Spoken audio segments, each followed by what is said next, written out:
একে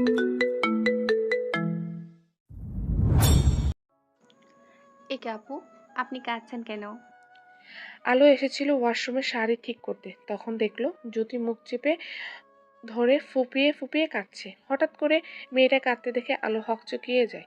তড়িঘড়ি করে এগিয়ে এসে বিচলিত কণ্ঠে জিজ্ঞেস করে, জ্যোতি কান্না থামিয়ে চোখের পানি মুছে ধীরে কণ্ঠে বলল, কেন গেছি সেটা তোমার না জানলেও চলবে।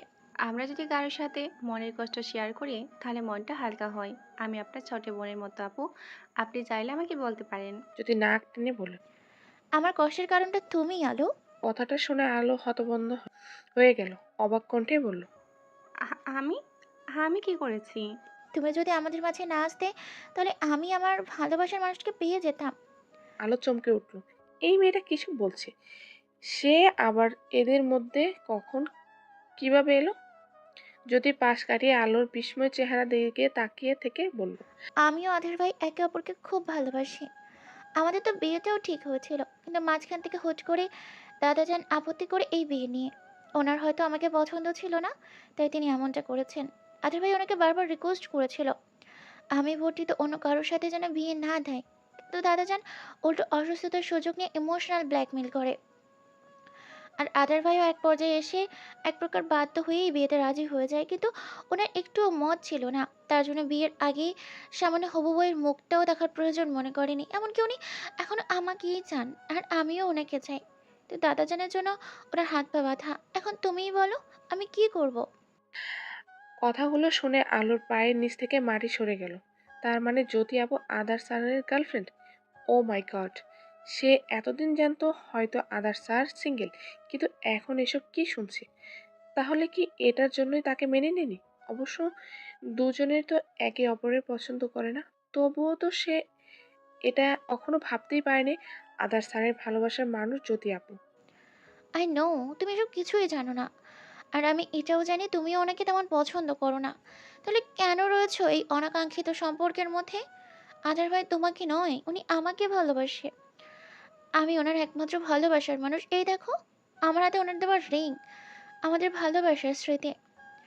জ্যোতি বাম হাত মেলে দেখায়। আলো শূন্য চোখে তাকিয়ে দেখলো হাতের অনামিকা আঙ্গুলের মাঝে একটি ডায়মন্ডের রিং চকচক করছে। এটা দেখে কি তার মন খারাপ লাগছে? উফ, হয়তো। তবে সেটা শুধু জ্যোতি আপু ও আদার স্যারের জন্য। দুটো মানুষ একে অপরের ভালোবেসেও পেল না। মাঝখান থেকে তাদের বিচ্ছেদের কারণে তাকে হতে হলো। কিন্তু এখানে তারই বা কি দোষ? সে তো এসব কিছুই জানতো না। যদি জানতো তাহলে কখনই এই বিয়েটা করতো না। কেন জানি নিজের উপর ভীষণ রাগ হলো মেয়েটার। সে যদি তাড়াহুড়া না করতো তাহলে এই দিনটা দেখতে হতো না। সে না হয় কিছু জানতো না, কিন্তু দাদাজান ওই মানুষটা তো সব জানে। তাহলে কেন এমন করলো? শুধু কি তাকে নাতবউ করার জন্য? এত এত প্রশ্নের মধ্যে আলোর মাথা ফেটে যাচ্ছে। সে কোনো মতো নিজেকে সামনে ধীর কণ্ঠে বলল, আমি আপনাকে কি বলবো বুঝতে পারছি না। এমন কিছু ঘটে রয়েছে, সেটা আমার ধারণার বাইরে ছিল। তবে আপনি নিশ্চিন্তে থাকুন, আদার ছাড় খুব তাড়াতাড়ি আপনার হবে। কারণ আমি কখনোই চাইবো না আমার জন্য দুটো মানুষের ভালোবাসা অপূর্ণ থাক। জ্যোতির ঠোঁটের কোণে হাসি ফুটে উঠল। সে চট করে আলোকে জড়িয়ে ধরে বিড়বিড় করে বলল, তোমাকে অনেক অনেক ধন্যবাদ আলো। আমার বিশ্বাস ছিল তুমি আমাদের সম্পর্কে মেনে নিবে। দিন শেষে তুমিও একজন মেয়ে, সেখানে আমার কষ্ট কিভাবে না বুঝবে বলো? সবচেয়ে বড় কথা, আদার ভাই তোমাকে নয় আমাকে ভালোবাসে, যাকে বলে নিঃস্বার্থ ভালোবাসা। অজান্তে আলোর বুক চিরে দীর্ঘশ্বাস বেরিয়ে এলো। ভাবলেশীনভাবে বলল, দোয়া করি আপনাদের দুজনের ভালোবাসা যেন পূর্ণতা পায়। আধার রাতে তিথিকে চট্টগ্রামে রেখে সকালে ফিরে এসে বোনের যাবতীয় যা যা প্রয়োজন সব কিছু কিনে দিয়েছে। বাড়িতে ফিরে রুমে প্রবেশ করতেই কপাল কুঁচকে গেল। বিছানায় এলোমেলোভাবে আলো শুয়ে আছে। লম্বা লম্বা খোলা চুলগুলো চাদরের সাথে লেপ্টে রয়েছে। মেয়েটা বালিশের পাশে মাথা রেখে স্পষ্ট সুরে ঘুমাচ্ছে। মাঝে মধ্যে মাথা এদিক ওদিক করতে করতে কিছু বিড়বিড় করছে। ফর্সা চেহারায় মলিন ও রক্তিম হয়ে আছে। আদার এগিয়ে এসে কিছু একটা ভেবে আলোর কপালে হাত রাখতেই চমকে উঠল। জ্বরে পড়ে যাচ্ছে মেয়েটার শরীর। রাতেই তো সুস্থ দেখে গিয়েছিল। হঠাৎ করে এত জ্বর আসার কি মানে ঠিক বুঝতে পারল না। আদা সরে আসার সময় তার নজর গেল মেয়েটার বাম গালে দিকে ফর্সা গালে 4 আঙ্গুলের আবছা দাগ ফুটে আছে। এটা দেখে ভালো করে লক্ষ্য করে দেখে মেয়েটা অজানা ব্যথায় ছটফট করছে। সে আর দূরে সরে গেল না, বরং কাছে এসে হালকা ঝুঁকে এক গাল হাতে রেখে আস্তে করে ডেকে উঠল। এই, আমার কথা শুনতে পাচ্ছ? স্যারে ডাকে। আলো পিটপিট করে তাকায়। চোখের সামনে খুব চেনা একখানা সুন্দর চেহারা ভেসে উঠতে আলো লালচে চোখগুলো ছলছলে উঠল। আদার আলোকে তোলার চেষ্টা করলো। মেয়েটি অস্পষ্ট সুরে বলল, ব্যথা কোমরে অনেক ব্যথা। কোমরে কি হয়েছে? আলো কিছুক্ষণ চুপ থেকে বলল, রাতে পড়ে গেছে সিঁড়ি থেকে। এ কথা শুনে আদার চট করে আলোর শরীর থেকে কমফোর্টারটা সরিয়ে পায়ের দিকে তাকিয়ে দেখে ডান পায়ের হাঁটুতে ব্যান্ডেজ করা। সে ফুস করে তপ্ত শ্বাস ফেলে গম্ভীর কণ্ঠে বলল, সবসময় অঘটন না ঘটালে চলে না তোমার? আলো আরো কিছু না বলে আদো আদো চোখে চেয়ে থাকলো। আদার কিছুক্ষণ চুপ থেকে হুট করে মেয়েটাকে পাজা কোলে তুলে নিল, তারপর ওয়াশরুমে চলে গেল। নিজেও আলোকে ফ্রেশ করিয়ে বেরিয়ে এলো। নরম বিছানায় সাবধানে আছোয়া হয়ে করে শুয়ে দিয়ে রুম থেকে বেরিয়ে যায়। ফিরে এলো কয়েক মিনিটের পর, হাতে খাবারের প্লেট। আলো নিচ থেকে নাস্তা করিয়ে জ্বরের ওষুধ খাইয়ে দিল। তারপর মেয়েটার বাম গালে মলম লাগিয়ে দিয়ে কপালে জলপটি দিতে থাকলো। আপনি নিশ্চয় ভীষণ টায়ার্ড। আবার সেবা না করে একটু রেস্ট নিন, আমি ঠিক আছি। আলো বিড়বিড় করে কথাগুলো বলে। আদার চুপচাপ নিজের কাজ করতে করতে ধীর কণ্ঠে বলল, তোমার বাবাকে কথা দিয়েছিলাম তার মেয়ের খেয়াল রাখবো। ধরে নাও আমি আমার নিজের দায়িত্ব কর্তব্য পালন করছি। আ- আ- আমাকে খুব ঘৃণা করেন তাই না স্যার? উম, ঘৃণা নয়, জাস্ট তোমাকে পছন্দ করি না। আলো ফিজেল হেসে বলল, আমি আপনাকে পছন্দ করি না, বিশেষ করে আপনার রুড বিহেভিয়ারকে। মাঝে মধ্যে ইচ্ছে করি এক ধাক্কায় আপনাকে ভার্সিটির ছাদ থেকে ফেলে দেই, তাহলে হয়তো একটু ভালো লাগতো। আমাকে ফেলতে গিয়ে নিজে কোমর ভেঙে নিয়ে বসে আছো মিস কালো। নামটা শুনে আলো চোখ মুখ কুঁচকে বলল, আমি দেখতে যথেষ্ট সুন্দর স্যার, তবু আপনি বারবার আমাকে কালো কালো বলেন কেন? আধার মানে অন্ধকার, আর অন্ধকার মানেই কালো, এবং আলো কালো পারফেক্ট জুটি, তাই নামটা তোমার সাথে একদম মিলে যায়। স্যারের লজিক ঠিক বুঝতে পারল না আলো। এ কেমন ব্যাখ্যা! সব মাথার উপর দিয়ে গেল। তবে সে বেশি মাথা না ঘামিয়ে চোখ দুটো বুজে বিড়বিড় করে বলল, বদদুয়া দিলাম আপনার কপালে কখনো সুন্দরী বউ জুটবে না। ধীরে ধীরে সময় অতিবাহিত হয়ে যায়।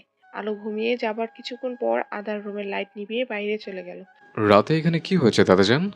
সোবান খান বাগানে এসে হাঁটাহাঁটি করছিল আর গম্ভীর মুখে কিছু একটা ভাবছিল। তখন আদার এসে উপরোক্ত প্রশ্নটি করলো। নাতবউ ঠিক আছে? হুম, জ্বর এসেছিল, ওষুধ খেয়ে ঘুমিয়েছে।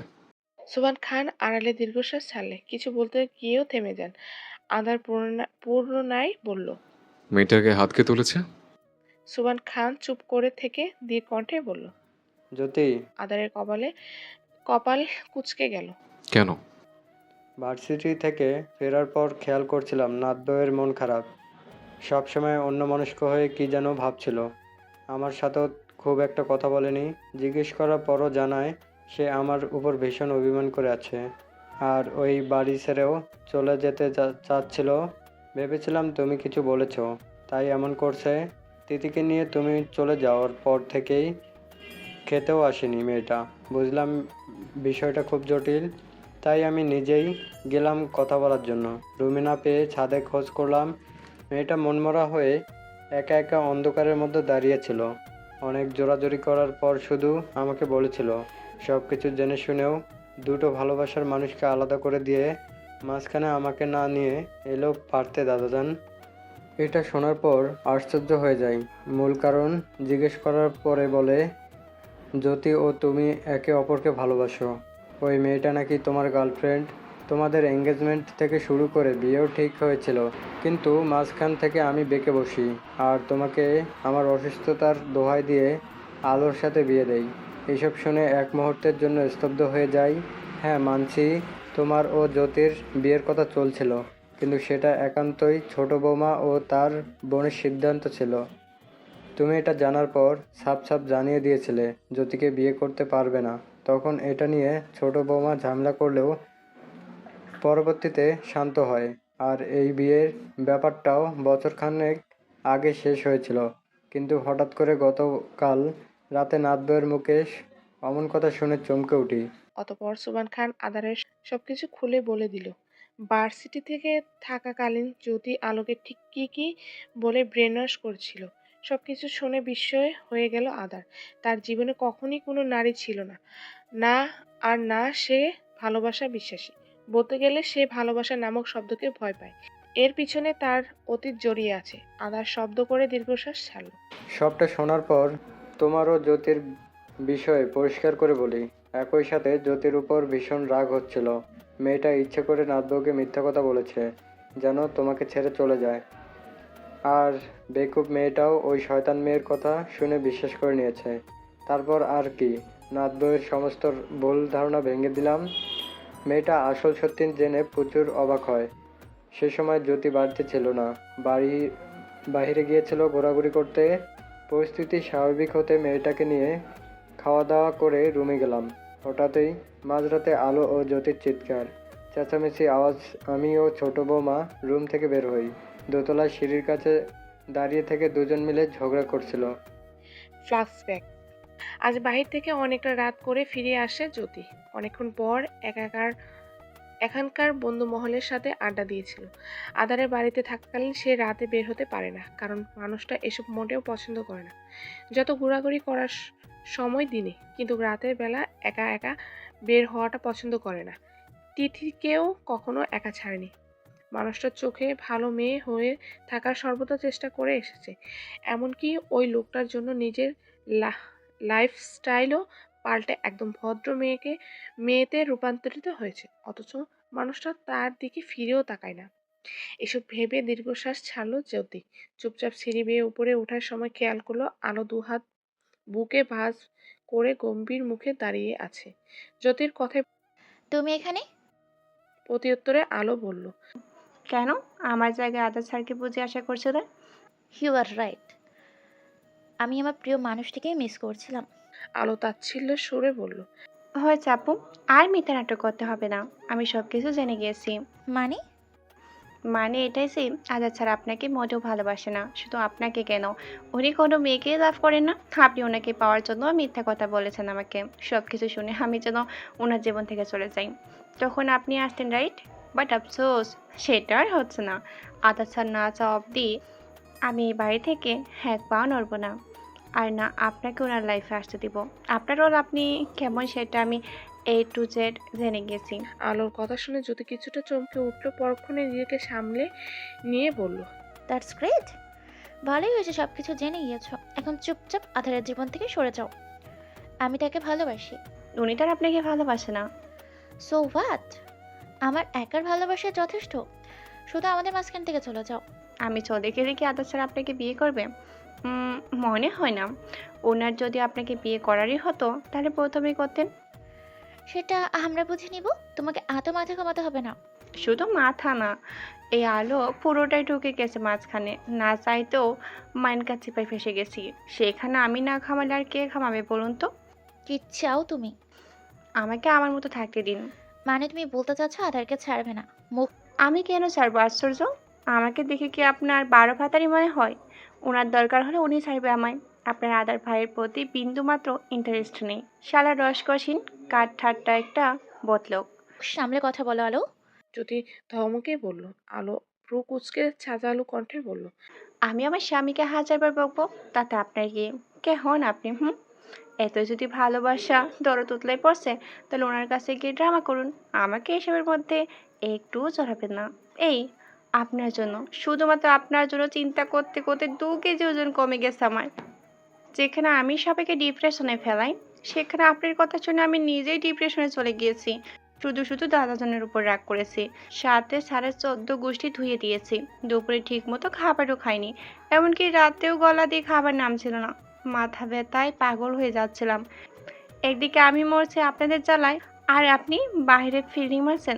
বাহ আপু বাহ, এক কথায় চমৎকার অভিনয় করেছেন।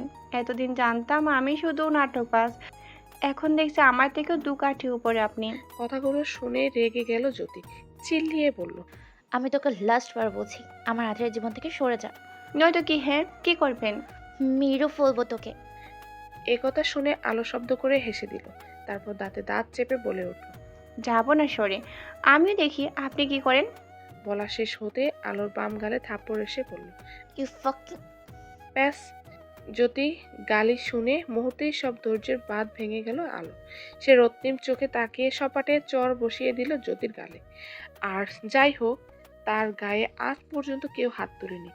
সেখানে একজন বাহিরের মেয়ে হয়ে কিনা বিনা দোষে মারল তাকে, তাহলে সে কিভাবে ছেড়ে দিত? দিন শেষে সেও ভালো মেয়ে নয়, 10টা মার খেয়েও 5টা ফিরিয়ে দেওয়ার ক্ষমতা রাখে। অন্যদিকে জ্যোতি মার খেয়ে হতভম্ব হয়ে গেছে। সে এইটুকু আশা করেনি আলো তাকে এভাবে পাল্টা আঘাত করবে, তবে রাগে অপমানে শরীর জ্বলে যাচ্ছে। কত বড় সাহস, জ্যোতি তালুকদারের গায়ে হাত তুলছে! নিজের সীমার মধ্যে থাকার চেষ্টা করুন, আমার সাথে একদম লাগতে আসবেন না, নয়তো আমার খারাপ রূপটা দেখতে বাধ্য হবেন। গা জ্বলে ওঠে জ্যোতির। আলো নিজের গালে হাত নেড়ে রাগান্বিত দৃষ্টি নিক্ষেপ করে সিঁড়ি বেয়ে নামতে চাইল। উদ্দেশ্য ছিল রান্নাঘরে গিয়ে নিজের গরম গালে বরফ ঘষাঘষি করবে। গালটা ভীষণ জ্বলছে, হয়তোবা সুন্দর গালে 5 আঙ্গুলের ছাপ বসে গিয়েছে। আলো সিঁড়ির ধাপে পা রাখতেই জ্যোতি চট করে ল্যাং মারল। হুট করে, একদম একদম হুট করে ঘটনাটি ঘটে গেল। ফলস্বরূপ অনাকাঙ্ক্ষিত ধাক্কায় নিজের ব্যালেন্স সামলাতে না পেরে হুড়মুড়িয়ে সিঁড়ি বেয়ে গড়িয়ে নিচে পড়ে গেল আলো। কোমরের ও পায়ের অনেকটা ব্যথা পায়, এমনকি ভয়ে সেন্সলেস হয়ে যায়। সোবহান খান ও তাহমিনা খান মেয়েটাকে নিয়ে হাসপাতালে গিয়েছিল। প্রাথমিক চিকিৎসা দিয়ে মাঝরাতে ফিরে এসেছে, কারণ আলো হাসপাতালে থাকতে মোটেও পছন্দ করে না। তীব্র ফিনাইলের গন্ধে দমটা বন্ধ হয়ে যায়। সোবহান খান জ্যোতির কাজে এতটা রেগে গিয়েছে যে এই রাতের বেলায় মেয়েটাকে বের করে দেন, সাথে কিছু কড়া কথা শুনিয়ে দেন। তাসমিনা খান জ্যোতির পক্ষে ছিল, এটা নিয়েও ঝামেলা হয়, এতে সোবহান খান আরও রেগে যায়। ছোট বৌমাকে কিছু কথা শুনিয়ে দেন। পরিস্থিতি অস্বাভাবিক দেখে চুপ হয়ে যান তাসমিনা খান। বাড়ির গাড়ির ও ড্রাইভার নিয়ে জ্যোতির তার কাজিনের বাড়িতে পাঠিয়ে দেন। বর্তমান সবকিছু শুনে কিছুক্ষণের জন্য স্থির হয়ে রইল আধার। চোখে মুখে বিস্ময়ের ছাপ স্পষ্ট, চেহারা দেখে বোঝা মুশকিল মনের ভেতর কি চলছে। কিছু সময় থ মেরে দাঁড়িয়ে থেকে উল্টো ঘুরে বাড়ির ভেতরে যেতে যেতে গম্ভীর কণ্ঠে বলে উঠল। তোমার ছোট বৌমার বোনের বড় মেয়েকে যেন এই বাড়িতে আর কোনোদিন না দেখি, তাতে চান? অন্যথায় পরের থাপ্পড়টা কিন্তু আমার হাত থেকেই পড়বে। আজ ভার্সিটিতে যায়নি আলো, যায়নি বললে ভুল হবে। সে যেতে পারেনি, শরীরের ব্যথা পায়ের ব্যথা নিয়ে সারাটা বিছানায় শুয়ে বসে কাটিয়েছে। দোতলা থেকে সিঁড়ি বেয়ে পড়ে যাওয়া তো আর মুখের কথা নয়। লাজুক শরীরে ভালোই ব্যথা পেয়েছে। ফোনে নিজের পরিবারের সাথে কথা বলে নিয়েছে, তবে তাদের কিছু জানেনি এই দুর্ঘটনার ব্যাপারে। শুধু শুধু চিন্তা দিয়ে কী লাভ, যা হবার তা হয়ে গেছে। দাদা যান ও শেফালি চাচি একটু পর পর এসে দেখা করে যাচ্ছে। তার কোনো সুবিধা অসুবিধা হচ্ছে, কোনো কিছু প্রয়োজন কিনা সব কিছু খেয়াল রাখছে। সোবহান খান দুপুরবেলা খাবার নিয়ে এসে নিজ হাতে খাইয়ে দিয়েছে মেয়েটাকে। নাতবউ হওয়ার আগে মেয়েটা তার নাতনির জায়গা দখল করে নেয়, তাই তো এত ভালোবাসা এবং কাঠখড় পুড়িয়ে নাতির বউ বানিয়ে সারা জীবনের জন্য নিজের বাড়িতে নিয়ে এসেছে। এত কিছুর পরও তাহমিনা খান অসুস্থ মেয়েটার কাছে যাওয়ার প্রয়োজন মনে করেনি, আর না নিয়েছে তার খোঁজ খবর, কারণ তিনি ভীষণ রেগে আছেন আলোর উপর। মেয়েটার কত বড় সাহস তার ভাগ্নিকে চড় মারে! এই মেয়েটার জন্যই তো এত রাতে জ্যোতিকে বাড়ি থেকে বেরিয়ে যেতে হয়েছে। তিনি এত সহজে ভুলে যাবেন কিভাবে? মনে মনে সমস্ত রাগ ক্ষোভ আপাতত পুষে রেখেছে। সময় মতো সব কিছু হিসাব নেবেন। তখন সময়টা সন্ধ্যাবেলা। আলোর রুমে বিছানার মাঝে উপর হয়ে শুয়ে আছে, পাশে টি টেবিলের উপর রাখা গরম তেলের ছোট বাটি। বিকেল থেকে পিঠ টন টন করে ব্যথা করছে, তাই তো সে শেফালি চাচির থেকে পিঠে তেল মালিশ করে নেবে। মানুষটা তেল রেখে বাহিরে গেছে তো গেছেই, আসার কোনো নামগন্ধই নেই। ওদিকে তেলটাও ঠান্ডা হয়ে যাচ্ছে। আলো বিরক্তির মুখে বালিশে মুখ গুজে রইল। তখন পদাঘাতের মৃদু শব্দ পেয়ে বলল, চাচি, এতক্ষণ কোথায় ছিলেন বলুন তো? তাড়াতাড়ি পিঠে তেল মালিশ করে দিন, ব্যথায় মনে হচ্ছে পিঠ খুলে রেখে দিই। ওই শাকচুনির কত বড় সাহস, আলোর রহমানকে ফেলে দেয়। এখানে এসে যদি ওই মেয়েটাকে হাতের কাছে পেতাম, তাহলে ওরে ছাদ থেকে টুপ করে ফেলে দিতাম, তাহলে হিসাব বরাবর হতো। বাট আফসোস আমার প্রতিশোধ নেওয়া হলো না। স্যারের কপালে ওই শাকচুন্নি জুটলেই বেশ ভালো হতো। উনি আমার মতো ভালো মেয়েকে ডিজার্ভই করে না। একটা জলজান্ত শাকচুন্নির পাল্লাই পড়লে ওনার ইগো টিগো বেরিয়ে যেত। তখন বুঝতো বউ পালা কত কষ্টের। আলো নিজ মনে বকবক করে থামলো, কিন্তু প্রতিউত্তরে কিছু শুনতে পেল না। তাই সে পুনরায় বলল, চাচি আপনি দাঁড়িয়ে আছেন কেন? জলদি মালিশ করে দিন, নয়তো তেল ঠান্ডা হয়ে যাবে। বলতে বলতে ঘাড় ঘুরিয়ে পিছনে তাকিয়ে এক মুহূর্তে শান্ত চোখ জোড়া বড় বড় হয়ে গেল। ড্রেসিং টেবিলের সামনে আদার স্যার দাঁড়িয়ে থেকে হাত ঘড়ি ট্রাই খুলছে। আলো চট করে নজর সরিয়ে নিল। এই খচ্চর বেটা আবার কখন এলো? তার মানে এতক্ষণ যাকে শেফালি চাচি ভেবে কথাগুলো বলছিল সেটা এই লোকটা। দূর দূর, সে সব সময় ভুল জায়গায় সত্য কথা বলে দেয়।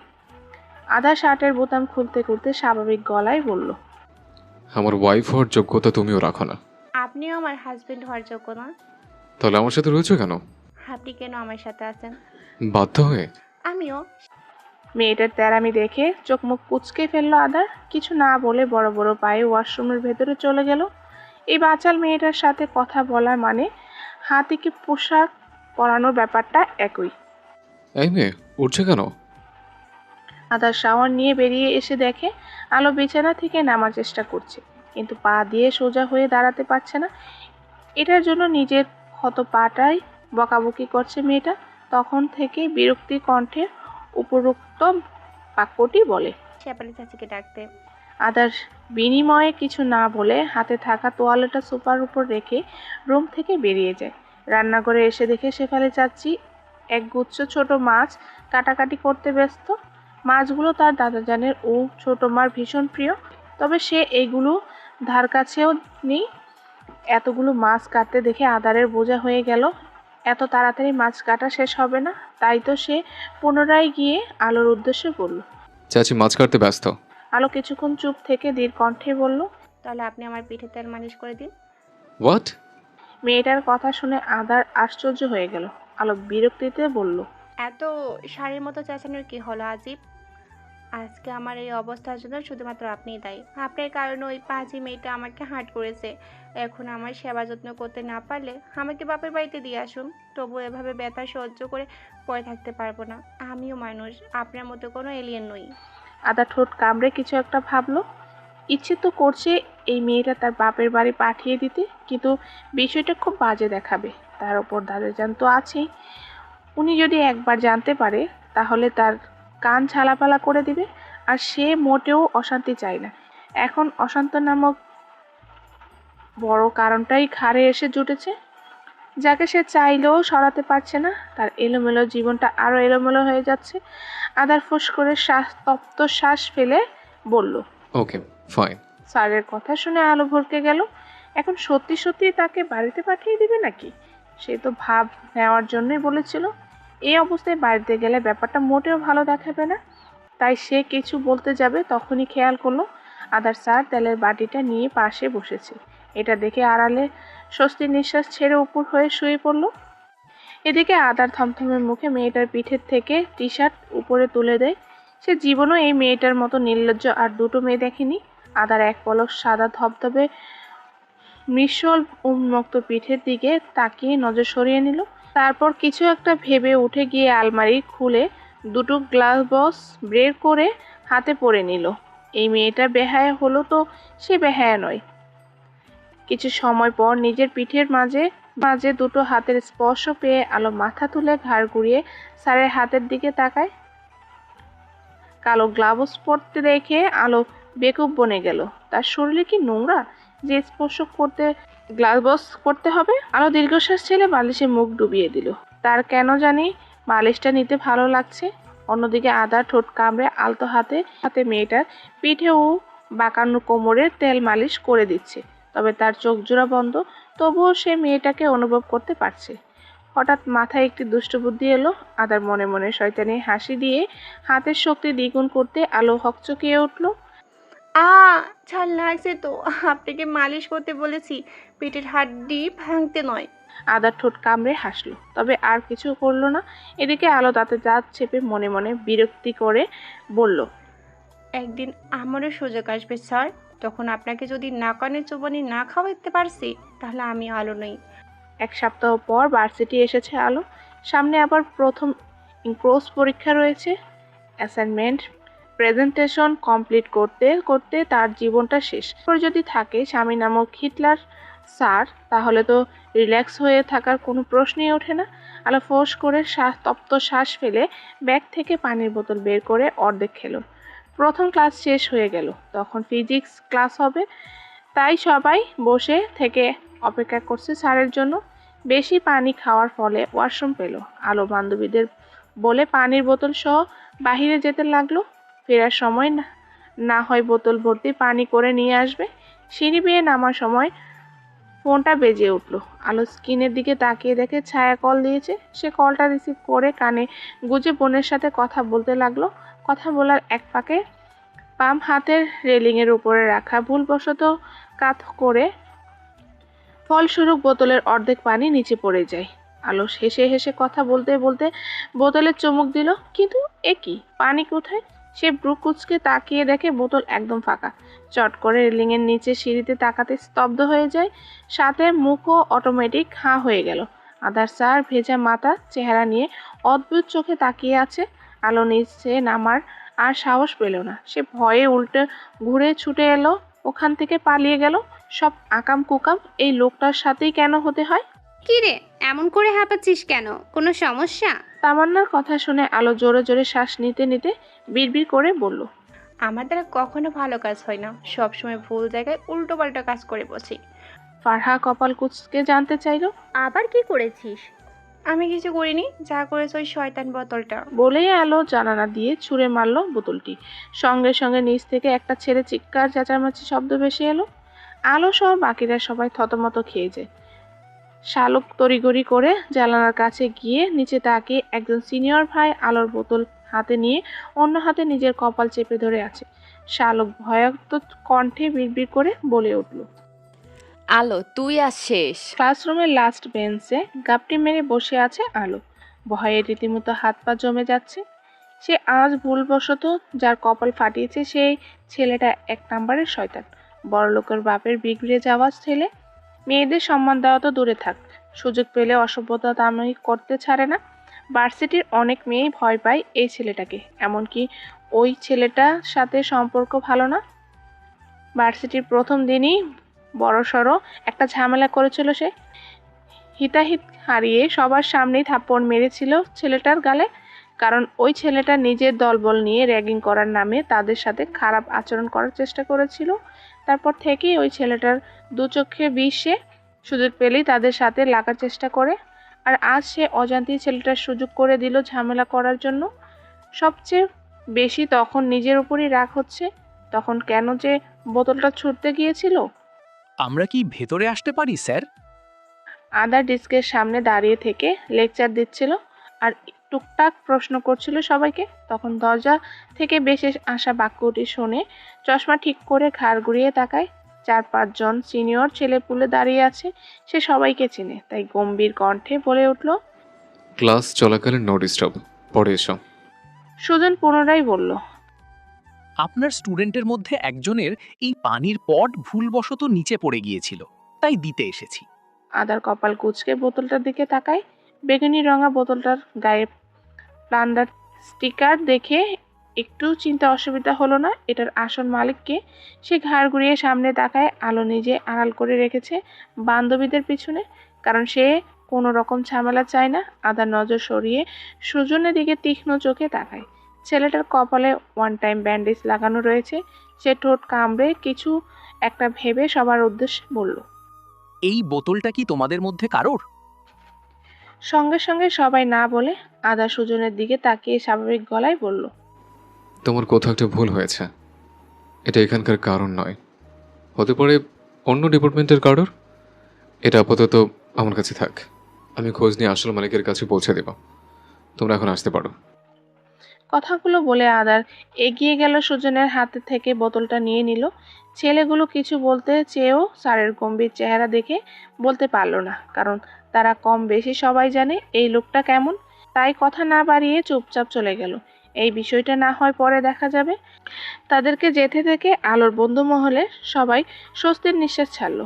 ফারহা ফিসফিসিয়ে বলল, স্যারের জন্য বেঁচে গেলি। আলো মুখ গুমরা করে মনে মনে বিড়বিড় করে বলল। ওই লোকটার জন্যই এমনটা হয়েছে। ক্লাস শেষ হয়ে আদার বেরিয়ে গেল। নিজের অফিস রুমে ঢোকার সময় ডাস্টবিনের বোতলটা ছুঁড়ে ফেলতে ভুলল না। ভার্সিটি শেষে বাড়িতে এসে গোসল নিয়ে খাওয়া দাওয়া করে দাদাজানের সাথে টুকটাক কথাবার্তা বলে ভাত ঘুম দিয়েছে আলো। ঘুম ভাঙলো সন্ধ্যার দিকে। আর মোড়া ভেঙে হামি তুলে উঠে বসে বাম হাতে পাশে তাকাতেই দেখতে পেল আদার স্যার সোফায় বসে থেকে ল্যাপটপে কাজ করছে। পরনে টি শার্ট ও ট্রাউজার, ঘন বড় বড় চুলগুলো ভেজা, চোখে রিডিং গ্লাস, চিকন রক্তিম, নিচের ঠোঁট কামড়ে এক দৃষ্টিতে তাকিয়ে আছে স্কিনে। শ্যাম বর্ণের সুন্দর মুখশ্রীর দিকে না চাইতেও কিছুক্ষণ তাকিয়ে রইল মেয়েটা। আজকাল ঘুম থেকে ওঠার পরপরই এই মানুষটার মুখখানা দর্শন হয়। মাঝে মধ্যে তো সকাল সকাল আপত্তিকর পরিস্থিতিতে পড়ে যায়। এই তো আজ সকালের ঘটনা। ভোরের দিকে ঘুম ভেঙে যাওয়ার পর নিজেকে আবিষ্কার করে মানুষটার নগ্ন বুকের মাঝে। লোকটা তখন গম্ভীর ঘুমে মগ্ন ছিল, অথচ তার চোখে মুহূর্তেই উড়ে গেল ঘুম। সে লজ্জায় নীল, লাল, সবুজ হয়ে চট করে সরে আসে। মানুষটা তো আর এমনি এমনি বলে না, তার ঘুমানোর কোনো ছিরি নেই। আলো এসব ভেবে আনমনে হাসলো। সে সজ্ঞানে নিজেকে দূরে সরিয়ে রাখলো। ঘুমের ঘুরে মানুষটার কাছে চলে যায়, এতে তারই বা কি দোষ? ওদিকে সোফায় শুয়েও শান্তি নেই, ধপধপ করে উল্টে পড়ে যায়। তাই তো এক প্রকার বাধ্য হয়ে বিছানায় থাকে, এতে ঘুমটাও ভালো হয় আর এই বিছানাটাও একটু বেশি নরম। তাই সে সব সময় জেনে শুনে মটকা মেরেও পড়ে থাকে, কারণ দিন শেষে নিজের সুখ শান্তি আগে। আলো এসব ভাবতে ভাবতে অন্যমনস্ক হয়ে বিছানা থেকে নামতে যাবে, তখনই প্লাজোর সাথে আটকে ধপাস করে কমফোর্টেবল সহ পড়ে গেল নিচে। শালা এসব আজব ঘটনা আমার সাথেই হয়। আদার এক পলক তাকিয়ে আবার নিজের কাজে মন দিয়েছে। আলো বিরক্তিতে চোখ মুখ কুচকে বিড়বিড় করে কমফোর্টেবল সরিয়ে উঠে দাঁড়ায়। খোলা চুলগুলো হাত খোপা করে ওয়াশরুমের দিকে যেতে পিছন থেকে শুনতে পেল ভারী পুরুষালী কণ্ঠে বলা কিছু বাক্য। নিজের হাত পা কন্ট্রোল করতে শিখুন মিস কালো। সবে আধার খান নয় যে আপনাকে ছেড়ে দেবে। আজ রাতে সব রান্না আলো নিজ হাতে রেঁধেছে। এতদিন সে আজাইরা শুয়ে বসে থেকে ফোনের রান্নার ভিডিও দেখে শিখেছে, যেন তাকে পরবর্তী রান্না বান্না নিয়ে কেউ কিছু বলতে না পারে। সবচেয়ে বড় কথা, এটা তার বাপের বাড়ি না, শ্বশুর বাড়ি। একটু অসুবিধা হলেও সে প্রাণপূর্ণ চেষ্টা করছে সব কিছুতে মানিয়ে নেওয়ার জন্য। হাজার হোক সে খান বাড়ির বড় বউ, বিয়েটা স্বাভাবিক না হলেও এসব অস্বীকার করতে পারবে না, যেখানে দুটো পরিবারের সম্মান জড়িয়ে আছে। আর মেয়েদের বিয়ে তো একবারই হয়, সে না হয় এই অনাকাঙ্ক্ষিত সম্পর্কের মাঝে থাকার চেষ্টা করবে, কারণ চাইলেও এখন আর সে কিছু করতে পারবে না। রান্না করার সময় আলোর কতবার ছ্যাঁকা খেয়েছে তার কোনো হিসাব নেই। প্রথম তাই এমনটা হয়েছে, তবে আজ সে শরীরের কষ্টের চেয়েও বেশি খুশি। তার এই আনন্দকে দ্বিগুণ করতে দাদাজান তাকে একটি ডায়েরি দিয়েছে। পুরো ডায়েরির পাতা ভর্তি ছিল রান্নার রেসিপি দিয়ে। মেয়েটা কৌতূহল নিয়ে জিজ্ঞেস করেছিল, এটা কার ডায়েরি? তখন জানতে পারে এটার মালিক তার আসল শাশুড়ি মা। উনি রান্না করতে খুব ভালোবাসতেন, সঙ্গে সকল রেসিপি লিখে রাখতেন। বিয়েতে সে শাশুড়ি মায়ের অনেক গয়না পেয়েছে, তাকমিনা খানও দিয়েছে কিছু গয়না। তার আবার এসব সোনাদানা খুব একটা পছন্দ না, তাই তো এই সামান্য ডায়েরিটা পেয়ে খুশিতে আত্মহারা হয়ে গিয়েছিল। শাশুড়ি মা আজ যদি বেঁচে থাকতেন তাহলে সে সোজা গিয়ে শাশুড়ি মার হাতে চুমু খেত এত চমৎকার একটি রেসিপি বুক তৈরি করার জন্য, কিন্তু আফসোস সেটা চাইলেও করতে পারবে না। ঘড়ির কাঁটায় রাত 11টা ছুঁই। নিত্যদিনের ডিনার 10টার মধ্যে শেষ হলেও আজ কিছুটা দেরি হয়ে যায়। এর পিছনে অবশ্যই আলোই রয়েছে। মেয়েটা সব কিছু আস্তে ধীরে করেছে, কারণ তাড়াহুড়া শয়তানের কাজ। যেখানে সে প্রথম এত আইটেম বানিয়েছে সেখানে রান্না খারাপ হোক সে মোটেও চায় না, নয়তো দেখা যাবে এটা নিয়েও কিছু না কিছু কটু কথা শুনে বসে আছে। আলো এতদিনে বুঝে গেছে তার দ্বিতীয় শাশুড়িমা তাকে মোটেও পছন্দ করে না। এতে তার খারাপ লাগেনি। সব সময় সব মানুষের পছন্দ এক হয় না। যেখানে তার স্বামী তাকে পছন্দ করে না সেখানে শাশুড়ি মায়ের থেকে কিছু আশা করা যায় না। সেও ওই লোকটাকে পছন্দ করে না। নিজের পরিবার ও দাদাজানের কথা ভেবে এক প্রকার বাধ্য হয়ে থাকছে। তবে ওই মানুষটা যদি তাকে মেনে নিতে চায় তাহলে সে ভেবে দেখবে। কি গো নাথ বউ, তোমার রান্না বান্না হলো নাকি পেটে গামছা বেঁধে আজ রাতটা কাটিয়ে দিতে হবে? আলো ডাইনিংয়ে খাবার সাজিয়ে রাখছিল আর আকাশ পাতাল ভাবছিল। তখন সুবহান খান এগিয়ে এসে কথাগুলো বলে। আলো একগাল হেসে বলল। এই তো দাদাজান, সব কমপ্লিট, তুমি খেতে আসো। সুবহান খান মুচকি হেসে চেয়ার টেনে বসতে বসতে বললেন। যাও, তোমার বরকে ডেকে নিয়ে আসো। আলো মাথা নাড়িয়ে আগে তাকমিনা খানের রুমে গেল। দরজায় হালকা টোকা দিয়ে ধীর কণ্ঠে বলল। মা খেতে আসুন। অপর প্রান্ত থেকে কোনো সাড়া শব্দ বেরিয়ে এলো না। আলো কিছুক্ষণ চুপ থেকে ঋণ ঋণিয়ে বলল। আজ আমার প্রথম রান্না ছিল মা, তাই একটু দেরি হয়ে গিয়েছিল। আপনি প্লিজ ত্যাগ করবেন না, পরের বার থেকে সময়ের খেয়াল রাখবো। এবারও হতাশ হলো আলো। কিছু সময় দাঁড়িয়ে থেকে দীর্ঘশ্বাস ছেড়ে চলে গেল। রুমে এসে দেখলো আদার স্যার বিছানায় আধশোয়া হয়ে বসে থেকে বই পড়ছে। সে এগিয়ে এসে বলল। খাবার খেতে আসুন। আদার বইয়ের পাতা থেকে মুখ তুলে সামনে তাকায়। মেয়েটার ফর্সা চেহারায় লাল টমেটো হয়ে আছে। মাথায় ওড়না থাকলেও বোঝা যাচ্ছে ঘেমে গিয়েছে। আদার নজর সরিয়ে একবার দেয়াল গড়ি দেখে নিয়ে গম্ভীর কণ্ঠে বলল। 4 ঘন্টা ধরে রান্না করছিলে, তা 1 মাসের মনে নাকি এবছরের জন্য? 1 বছরও না, 1 মাসও না, 10 বছরের মনে রান্না করছি। খেতে ইচ্ছা হলে আসুন, নয়তো বসে বসে বই খান। খাবার আদৌ মুখে তোলা যাবে তো? মুখ তুলতে না পারলে নাকে তুলেন। একথা বলে আলো ওয়াশরুমে চলে গেল। ফ্রেশ হয়ে দেখে রুমে আদার স্থান নেই। আলো তোয়ালে দিয়ে মুখ মুছে সোফার উপর রেখে মাথায় ওড়না জড়িয়ে চলে গেল বাইরে। ডাইনিংয়ে সুবহান খান, তাহমিনা খান ও আদার খান বসেছে। আলো নিজ হাতে খুশি মনে খাবার সার্ভ করে দিচ্ছে। তাকে শেফালি চাচিও সাহায্য করছে। তুমিও বসো নাথ বউ। দাদাজানের কথা শুনে আলো ধীর কণ্ঠে বলল। আমি পরে চাচির সাথে খেয়ে নিব দাদাজান। সুবহান খান আর কিছু বললেন না। ওদিকে আদার থমথমে মুখে বসে আছে, কারণ এখানে বেশিরভাগই খাবার তার পছন্দের। যেখানে তার ছোট মাই তার পছন্দের অপছন্দের ব্যাপারে জানে না, সেখানে এই মেয়েটা কিভাবে জানলো? তাহলে কি দাদাজান বলেছে? হতে পারে না। আদার কিছুক্ষণ চুপ থেকে ইলিশের লেজের ভর্তা, মাথা দিয়ে কচু শাক ও ঢেঁড়স ভাজি প্লেটে তুলে নিয়ে গরম ভাতে মেখে এক লোকমা মুখে দিতেই থমকে গেল। অবিশ্বাস্য চোখে আলোর দিকে তাকায়, তারপর গম্ভীর কণ্ঠে জানতে চাইল। তুমি এগুলো রান্না কোথা থেকে শিখেছ? আলো থমথমে মুখে বলল। দাদাজান একটা রেসিপি বুক দিয়েছিল, ওটা দেখে রান্না করছি, তাই তো দেরি হয়েছে। আদা চট করে দাদাজানের দিকে তাকায়। নাতে তীক্ষ্ণ দৃষ্টি দেখেও না দেখার ভান করে মনোযোগ সহকারে খেতে খেতে স্বাভাবিক গলায় বললেন। আমার মুখ না দেখে চুপচাপ খাবার খাও। মেয়েটা অনেক কষ্টে রেঁধেছে, আশা করছি সম্পূর্ণ খাবার শেষ করবে। তারপর আলো রান্নার অনেক প্রশংসা করলেন, বিশেষ করে হাঁসের কষা মাংসের। মেয়েটা খুশিতে গদগদ হয়ে আরও মাংস তুলে দিল দাদাজানের পাতে। আদার কিছু না বলে খেতে শুরু করে। মা আর একটু রুই মাছ দিই। আলো খেয়াল করেছে তার শাশুড়ি মায়ের রুই মাছের কালিয়াটা দিয়ে খাচ্ছে। হয়তো মজা হয়েছে, তাই তো সে জিজ্ঞেস করে। তাহমিনা খান ধীর কণ্ঠে বলল। না থাক। আলো মুখ কালো করে প্লেটের দিকে তাকায়। মাছ প্রায় শেষ হয়ে এসেছে, তাই সে সহসাই দুটো মাছের বড় পিস তুলে দিল শাশুড়ির পাতে। এতে তাহমিনা খানও মুখ তুলে তাকায় তার দিকে। আলো বিনিময়ে হাসার চেষ্টা করলো। তাহমিনা খান কিছু বললেন না, কারণ তার কাছে রান্নাটা খুব ভালো লেগেছে। তিনি তো ভাবতেই পারেননি মেয়েটার হাতের রান্না এতটা মারাত্মক হবে। কিছু কিছু আইটেমের ক্ষেত্রে নুন ঝাল একটু বেশি হলেও খেতে মন্দ নয়, বরং খাবারের স্বাদটা একদম আলাদা। আলো আর চোখে স্বামীর দিকে তাকায়।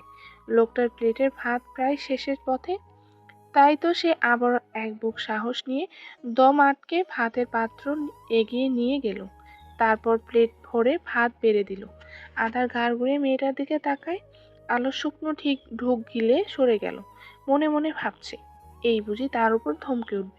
কিন্তু তাকে অবাক করে দিয়ে মানুষটা কিছু না বলে চুপচাপ খেতে থাকলো। এটা দেখে আলো ঠোঁট কামড়ে হেসে তরকারি তুলে দিল।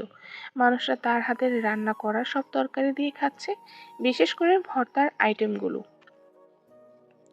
খাওয়া দাওয়া শেষে সবাই একটু রেস্ট করে নিজ নিজ রুমে চলে গেল।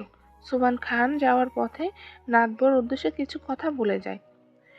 নিজের মাকে হারানোর পর আজ প্রথম আমার নাতিটা তৃপ্তি সহকারে খাবার খাচ্ছে। দাদু কথাটা বলল। बेतहाशा दिल ने तुझको ही चाहा है, हर दुआ में मैंने तुझको ही मांगा है, तेरा जाना जैसे कोई बदुआ।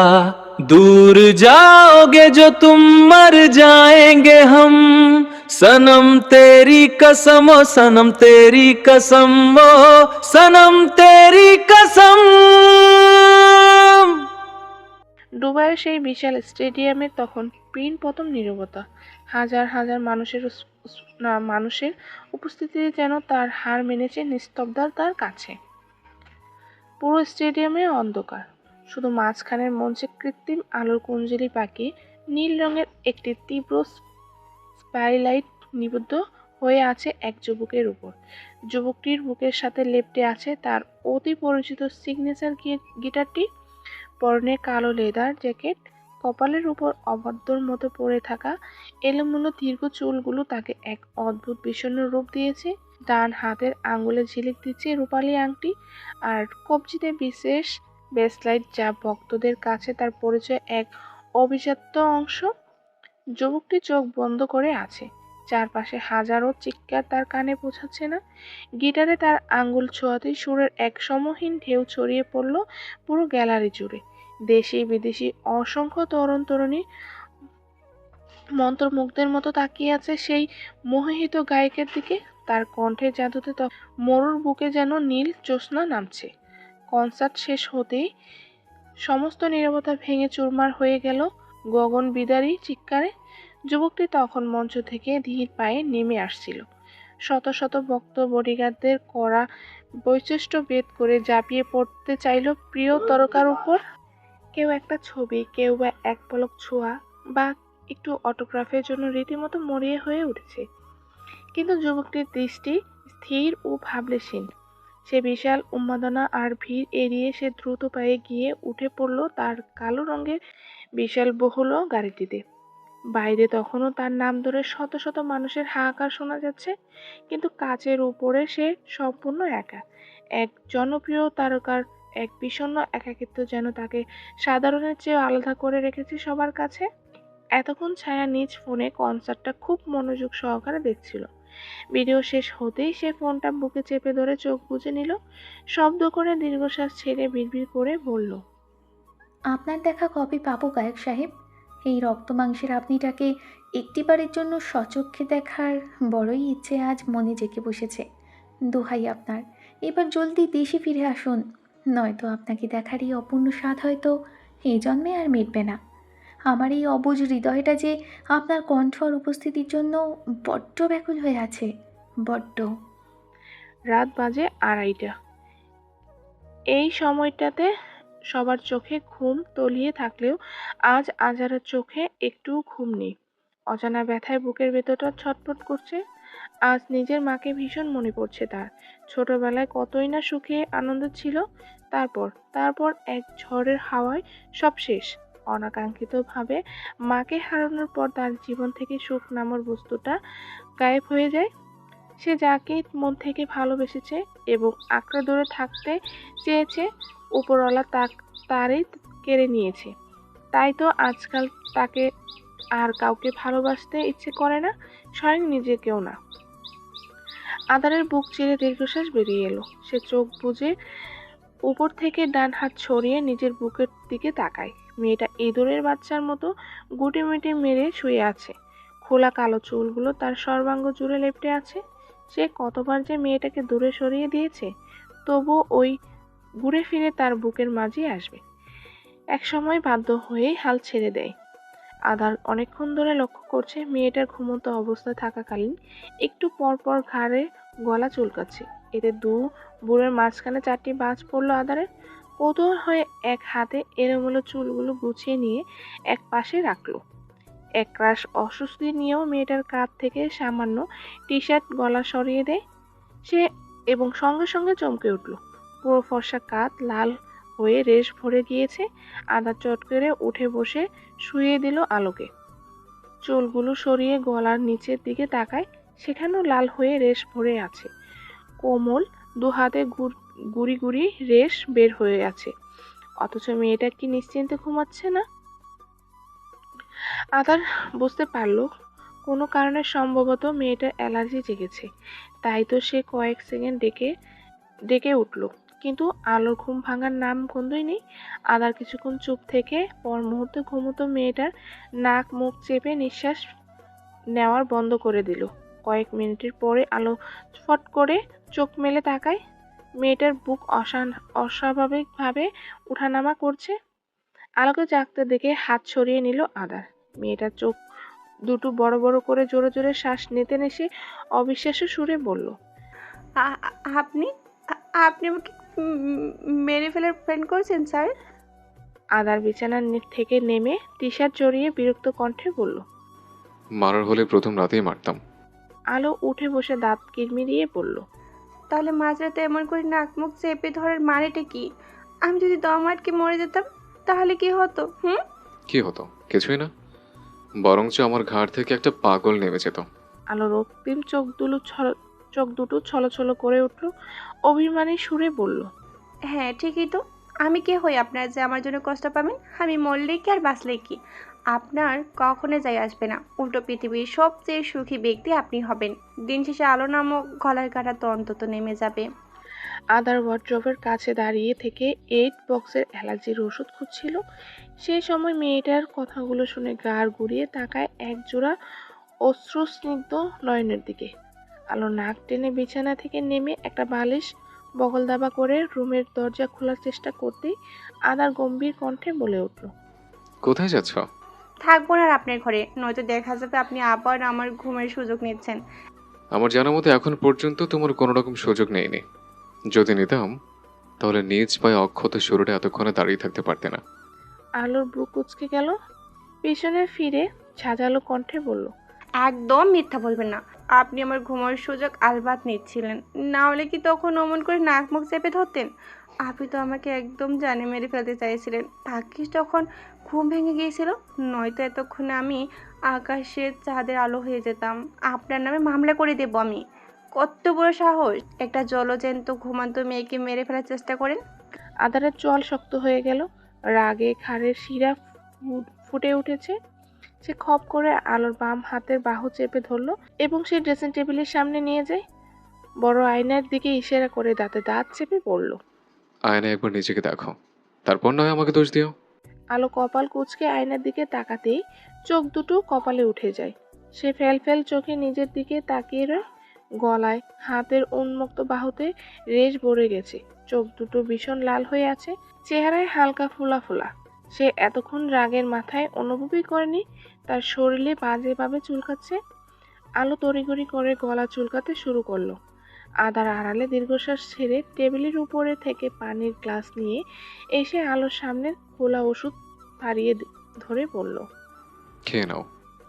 আলো কৌতূহল নিয়ে জানতে চাইলো, কিসের ওষুধ? আদারের মেজাজটা বিগড়ে গেল।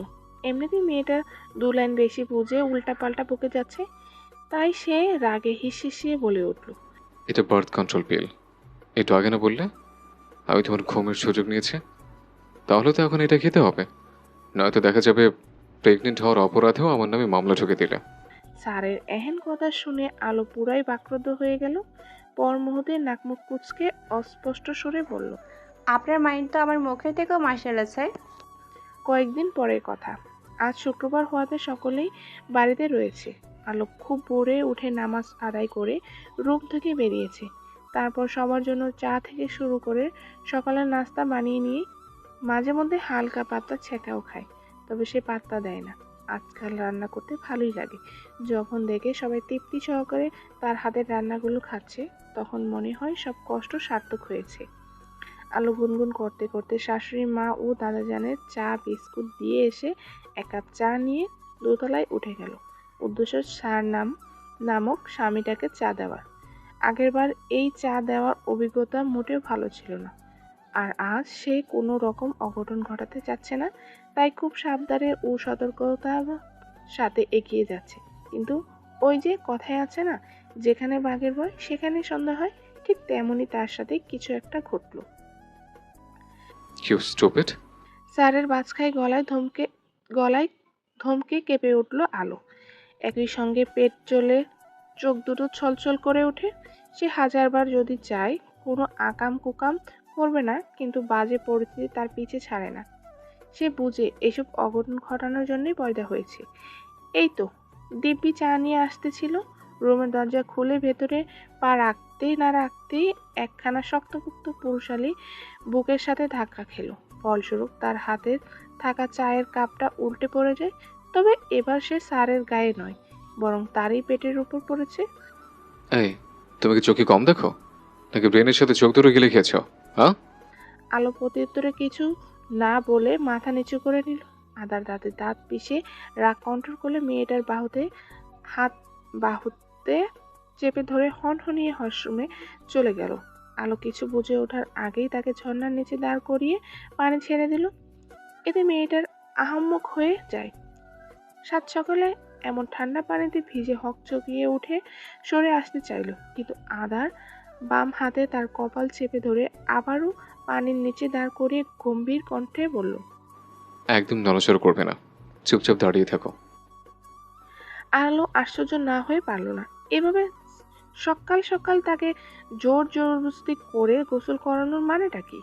এদিকে ঠান্ডায় তার শরীর জমে যাওয়ার অতিক্রম। স্যার, শীত করছে তো, ছাড়ুন ছাড়ুন আমায়। আদার কিছুটা সময় নিয়ে নব বন্ধ করে দিল, তারপর বেরিয়ে যেতে যেতে বলে উঠল, নেক্সট টাইম যেন আমার জন্য চা নিয়ে আসতে না দেখে, নয়তো গরম চায়ের ড্রামে তোমাকে চুমানি দেবো। মাইন্ডেড মিস কালো। আলোর জল ঝুলে পড়ল। সে ভালো কিছু করতে চাইলেও উল্টা পাল্টা হয়ে যায়। তার পুরো জীবনটাই লস প্রজেক্ট। আলো রাগে দুঃখে পরনে ভেজা পোশাক টেনে টুনে খুলে তলে চড়িয়ে নিল। তারপর দরজা সামান্য খুলে মাথা বের করে উকি দিল। ওই তো বজ্জাত বেটা দাঁড়িয়ে থেকে ফোনে কথা বলছে।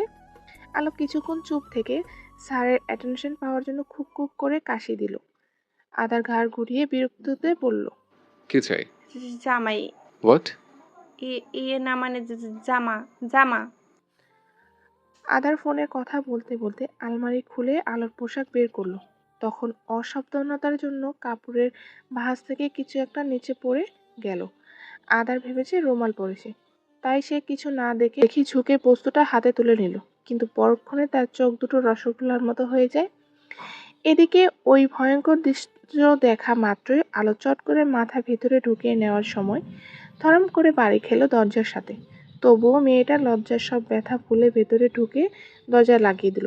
ইস, কি লজ্জার ব্যাপার! মানুষটার হাতে কিনা শেষমেশ তার অন্তর্বাস।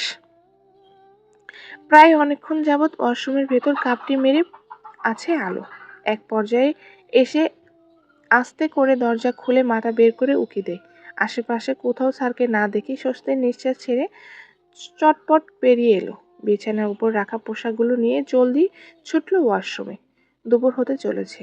আদার বাইরে থেকে ফিরে গোসল করে একটা সাদা পাঞ্জাবি পরেছে জুম্মার নামাজের জন্য। প্রতি সপ্তাহে দুই দাদা নাতি সেম পাঞ্জাবি পরে মসজিদে যায়। আজও সেটার ব্যতিক্রম হলো না। পাঞ্জাবি দু হাতে বাহুতে গুটিয়ে রাখতে রাখতে সিঁড়ি বেয়ে নিচে নামছে আদার। ভেজা চুলগুলো সুন্দর করে সেট করে রাখা, রক্তিম নিচের ঠোঁট কামড়ে ভ্রু কুঁচকে নিচের কাজ করতে ব্যস্ত। অন্যদিকে কেউ একজন যে তার দিকে অপলক নয়নে চেয়ে আছে, সে কোনো খেয়াল নেই। এই মেয়ে, এটা কি করছো তুমি? সব পানি তো নিচে পড়ে যাচ্ছে, তোমার ধ্যান কোথায়? তাকমিনা খান চিল্লিয়ে উঠলেন। এতে ভরকে গেল আলো। চট জলদি নজর সামনে থেকে সরিয়ে নিজের হাতের দিকে তাকায়। সে তো ডাইনিংয়ে এসে পানি খাওয়ার জন্য গ্লাসে পানি ঢালছিল, কিন্তু জগের পানি গ্লাসে পড়ার বদলে টেবিলে ও ফ্লোরে পড়েছে। আলো দাঁত দিয়ে জিহ্বা কেটে দ্রুত জগ নামিয়ে আমতা আমতা করে বললেন, আসলে আমার খেয়াল করিনি, আমি খুবই দুঃখিত। এখনই জায়গাটা পরিষ্কার করে দিচ্ছি। কথাটা বলে আলো তড়িঘড়ি করে রান্নাঘরে ছুটতে চাইলে খেয়াল করলো শেফালির চাচি কাপড় ও ওয়াইপার নিয়ে এসে জায়গাটা পরিষ্কার করে দিচ্ছে। এটা দেখে আলো মনে মনে হাসলো। এই মানুষটা তাকে সবসময় সাহায্য করে এসেছে এবং করছেও। সে সত্যি এই মানুষটার প্রতি মন থেকে কৃতজ্ঞ, তাকে ভালোবাসা ও আগলে রাখার জন্য। তা আজকাল আমার নাত বউয়ের মনটা কোথায় থাকছে? নিশ্চয়ই বরের কাছে। দাজিজানের কথা শুনে আলো আর চোখে দূর থেকে গম্ভীর মুখে দাঁড়িয়ে থাকা মানুষটার দিকে তাকিয়ে ধীর কণ্ঠে বলল, তুমি ভুল ভাবছো দাদাজান, তোমার বেরসিক নাতির কাছে আমার মনটা রাখতে বইয়ে গেছে। ওনার কাছে পারলে আমি আমার মাথায় একটা চুলও রাখবো না, নয়তো দেখা যাবে তোমার অতি ভদ্র নাতি চুলগুলো পুড়িয়ে ফেলছে। সুবান খান শব্দ করে হেসে উঠলেন। আদার গম্ভীর কণ্ঠে বলল, তোমার হাসা শেষ হলে এখন যাওয়া যাক দাদাজান। সুবান খান মাথা নাড়িয়ে বলল। চলো। অতঃপর দুই দাদা নাতি বেরিয়ে গেল। বাড়ির পাশে মসজিদ হওয়ায় গাড়ি নিয়ে যেতে হয় না। গল্প করতে করতে হেঁটে চলে যাওয়া যায়। সুবান খান হাঁটার সময় কিছু একটা অনুভব করে ঘাড় ঘুরিয়ে পিছনে তাকায়। তিনি ঠিকই ধরেছেন, আলো গুটি গুটি পায়ে এগিয়ে আসছে। আজও কিন্তু জিলাপি নিয়ে আসো দাদাজান। আলো কাছে এসে ফিসফিসিয়ে কথাটা বলে। সেটা শুনে সুবহান খান কিছু একটা ভেবে বললেন, আমার তো বয়স হচ্ছে, এই বয়সে জিলাপি নেওয়ার জন্য লাইনে দাঁড়িয়ে থাকতে পা জোড়া টনটন করে। তুমি বরং আজ তোমার স্বামীকে বলো, দেখো কি বলে। আলোর ঠোঁট উল্টালো, তবুও সাহস করে এগিয়ে গেল মানুষটার দিকে। স্যার, আলোর ডাকে পাশে ফিরে তাকায় আদার, বলল, কি চাই? জিলাপি। মানে? মানে আসার সময় মসজিদ থেকে জিলাপি নিয়ে আসবেন আমার জন্য। মেয়েটার এহেন কথা শুনে আদার নাক কুচকে বলল, হোয়াট ননসেন্স! আমি কিনা এখন তোমার জন্য মসজিদের লাইন ধরে জিলিপি নিয়ে আসবো? সিরিয়াসলি? এটা তুমি ভাবলে কিভাবে? এমন ভাব করছেন যেন আমি আপনাকে জিলাপির বদলে জুতা চুরি করে নিয়ে আসতে বলছি। জুতা কেন? আমি একটা পিঁপড়েও আনবো না। বলে আদার সেখান থেকে চলে গেল। আলো অসহায় চোখে দাদাজানের দিকে তাকায়। সুবহান খান এগিয়ে এসে মেয়েটার মাথায় হাত বুলিয়ে ধীর কণ্ঠে বলল, মন খারাপ করো না, আমার বিশ্বাস ও তোমার জন্য জিলাপি নিয়ে আসবে। আর যদি না নিয়ে আসেন তাহলে? তাহলে আমি আনবো। আলো মুচকি হেসে বলল, তোমাকে কষ্ট করতে হবে না দাদাজান, আমি খাবো না। নিজের বাড়িতে যখন যাব তখন বাবা চাচা ভাইকে বললেই অনেকগুলো নিয়ে আসবে। আচ্ছা তুমি এখন যাও, উনি তো রাগ করে তোমাকে রেখে চলে গেলেন, পাষাণ লোক একটা। আলো দুপুরের নামাজ পড়ে টেবিলে বসেছে বই খাতা নিয়ে। 4 দিন পর ইনক্রোস পরীক্ষা। কম নাম্বার পেলে আবার ওই লোকটা উঠতে বসতে খোঁটা দিবে। তাই তো সে আপাতত পড়াশোনায় মনোযোগী হওয়ার চেষ্টা করছে। পড়ার এক ফাঁকে খেয়াল করলো তার সামনে 5টা ঠোঙ্গা রাখা হয়েছে। মেয়েটা চোখ বড় বড় করে মাথা তুলে স্বামীর মুখের দিকে তাকায়, অবিশ্বাস্য সুরে আওড়ালো, আপনি আপনি আমার জন্য জিলাপি নিয়ে আসছেন, তাও এতগুলো? আদার কিছু না বলে সরে গেল। পরক্ষণে পাঞ্জাবির বোতাম খোলার সময় শুনতে পেল। মসজিদের নাম করে আবার কোনো দোকান থেকে কিনে নিয়ে আসেনি তো? এবারও নিরুত্তর আদার। সে মূলত নিজের উপর ভীষণ বিরক্ত। একটা মেয়ের জন্য কিনা আজ আদার খান জিলাপি নেওয়ার জন্য লাইনে দাঁড়িয়েছিল, এটা ভাবতেই অবাক লাগছে তার। কখনো যেটা ছোট বোনের জন্য করেনি, আজ সেটা এই 2 দিনে আসা একটা বাচাল মেয়েটার জন্য করেছে। আশ্চর্য। মজা। আচ্ছা স্যার, আপনাকে এতগুলো জিলাপি কেন দিল? আলো কাগজের ঠোঙার ভেতর থেকে ছোট ছোট জিলাপি বের করে খেতে খেতে জানতে চাইলো। আদার পাঞ্জাবি খুলে টি শার্ট ও ট্রাউজার নিয়ে ওয়াশরুমে যেতে যেতে বলে উঠল, আমার সাঙ্গ পাঙ্গরা যখন জানতে পারলে আমাদের বাড়িতে নতুন একটা পেটুক ইঁদুর এসছে, তা ওদের ভাগেটাও দিয়ে দিছে। প্রতি সপ্তাহে এমন করে জিলাপি পেলে ওই ইঁদুরটা মাইন্ড করতো না। আলোর কথা শুনে আদারের পা জোড়া স্থত হয়ে গেল। সে চট করে ঘাড় ঘুরিয়ে মেয়েটার দিকে তাকায়। হঠাৎ সাড়ে তীক্ষ্ণ দৃষ্টি খেয়াল করে আলো হাসার চেষ্টা করলো। মজা করলাম। বিকালের দিকে তাহমিনা খান জানতে পারলেন উনার বাবার শরীরটা খারাপ, ইমার্জেন্সিতে হাসপাতালে নিয়ে যাওয়া হয়েছে।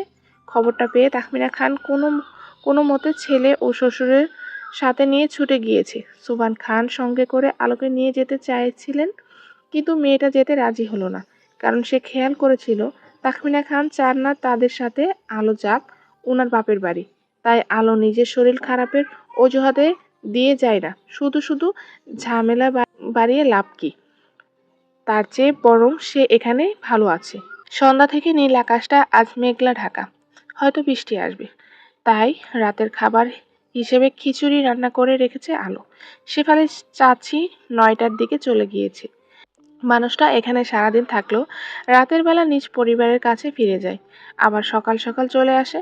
আলো দাদাজান থেকে খবর নিয়েছে অসুস্থ মানুষটা এখন কেমন আছে। তেমন বড় ধরনের কিছু না, জাস্ট প্রেশার বেড়ে গিয়েছিল। আপাতত ওনাকে বাড়ি নেওয়া হয়েছে এবং সুস্থ আছে। সবটা শুনে স্বস্তির নিঃশ্বাস ছেড়ে নিজেদের খেয়াল রাখতে বলে ফোন রেখে দেয়। তখন বাজে রাত 12টা। পুরো নিস্তব্ধ বাড়িতে একা আছে আলো। বাইরে ঝুম বৃষ্টি শুরু হয়েছে। ভিডিও কলে ছোট বোনের সাথে কথা বলার সময় ছায়া আবদার করে বসলো তার নাচ দেখার, কারণ তারা একসাথে থাকাকালীন প্রায় বৃষ্টিতে নৃত্য করেছে। তাদের ফোনের গ্যালারি ভর্তি নাচের ভিডিও দিয়েছে। এক পর্যায়ে এসে আলো রাজি হয়ে যায়। তারপর বহুদিন বৃষ্টি বিলাস করা হয়নি। তারপর আজ বাড়িটা একদম ফাঁকা। এই সুযোগে নিজেকে একটু আনন্দ দেওয়া যায়। আবার কবে না কবে বৃষ্টি হবে কে জানে। আলো ছোট বোনের দেওয়া সুতির পাতলা আকাশি রঙা শাড়িটা জলদি পরে নিল। তারপর চুলগুলো খোলার অবস্থায় রেখে চোখে গাঢ় করে কাজল, দুহাতে কাচের চুড়ি, কানে দুল পরে হাতে ফোন নিয়ে দৌড়ে ছাদে উঠে যায়। বৃষ্টিতে ভিডিও ছবি তোলার জন্য ওয়াটারপ্রুফ ফোন নিয়েছিল। ছায়াটাও ওয়াটারপ্রুফ, তাই আজ কোনো অসুবিধা হলো না বৃষ্টিতে নাচের ভিডিও করার জন্য। আলো দোলনায় ক্যামেরা চালু করে ফোন সেট করে রাখলো। সে অলরেডি ভিজে জবজবে হয়ে গেছে।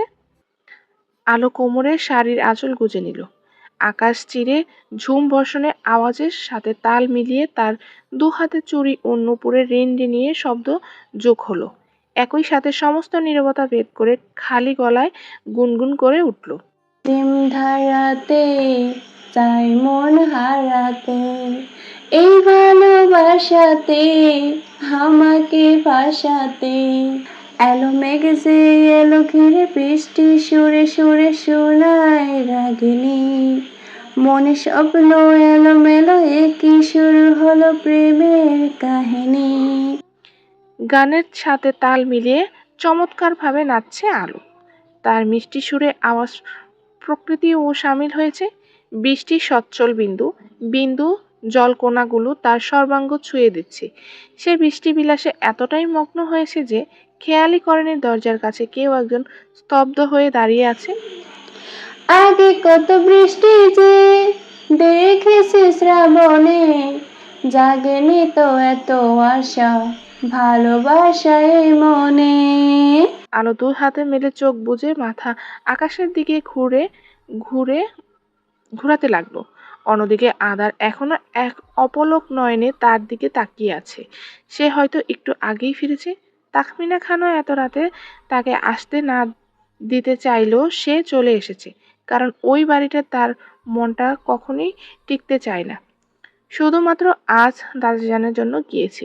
তার মধ্যে আবহাওয়াটাও খারাপ, আর মেয়েটা এখানে একা রয়েছে। ভুলবশত যদি কিছু সমস্যার মধ্যে পড়ে তখন কি হবে? যেখানে ওই মেয়েটার মানে আস্ত একটা মুসিবতের গোডাউন। সবসময় কিছু না কিছু অঘটন না ঘটালে পেটের ভাত হজম হয় না। তাই তো এক প্রকার ওই ঝামেলার বস্তার জন্য ছুটে এসেছে। হাজার হোক, সে আর বাবাকে কথা দিয়েছে একটু হলেও খেয়াল রাখার চেষ্টা করবে মেয়েটার। ডুপ্লিকেট চাবি দিয়ে বাড়িতে ঢুকে যায় সোজা দোতলায় চলে যায় আধার। ভেবেছিল মেয়েটা একা একা ভয় পেয়ে গুটিসুটি মেরে এক কোণে পড়ে রয়েছে, নয়তো ঘুমিয়ে গেছে। কিন্তু রুমে এসে আলোকে দেখতে না পেয়ে কপাল কুঁচকে যায়। ব্যালকনিতে, ওয়াশরুমে, নিচতলায় ও উপরতলায় খুঁজেও যখন মেয়েটাকে দেখা পেল না, তখন না চাইতে বুকের ভেতরটা ধুপ করে ওঠে। কারণ এত রাতে এই মেয়েটা হুট করে গায়েব হয়ে যাবে কোথায়? কোনো বিপদ হয়নি তো আবার? আদা নিশ্চিন্ত হয়ে ঠিক করলো শ্বশুরমশাইকে কল দিয়ে জিজ্ঞেস করবে ওখানে আলো গিয়েছে কিনা। নেটওয়ার্কের সমস্যা হওয়ার জন্য কল লাগছে না। আদার অধৈর্যের মতো পায়চারি করতে করতে হঠাৎ কিছু একটা মনে হতেই সে বড় বড় পা ফেলে ছাদের দিকে এগিয়ে গেল। উদ্দেশ্য ছিল ছাদে এসে যদি মেয়েটাকে না পায় তাহলে সে নিজেই খুঁজতে বের হবে। তারপর কানের নিচে কয়েকটা লাগিয়ে মেয়েটাকে বাদরামি থেকে সোজা করে দিবে। কিন্তু এখানে এসে যে এমন কিছু দেখবে সেটা কল্পনাও বাইরে ছিল। বৃষ্টিতে ভেজা এক নৃত্য প্রদর্শনকারী রমণীকে দেখে মাত্রই হাত থেকে ফোনটা বেখেয়ালি লুটিয়ে পড়ে শক্ত মেঝেতে। এমন অপ্রত্যাশিত দৃশ্যের সাক্ষী হয়ে এক মুহূর্তের জন্য স্তব্ধিত হয়ে যায় আধার খান। রিমঝিমের ধারাতে চায় মন হারাতে, এই ভালোবাসা আশাতে আমাকে ভাসাতে এলো মেঘে জেল ঘিরে, বৃষ্টি সুরে সুরে শোনায় রাগিনী, মনে স্বপ্ন এলো মেলো, এই কি শুরু হলো প্রেমের কাহিনী। আগে কত বৃষ্টি যে দেখেছি শ্রাবণে, জাগেনি তো এত আশা ভালোবাসায় মনে,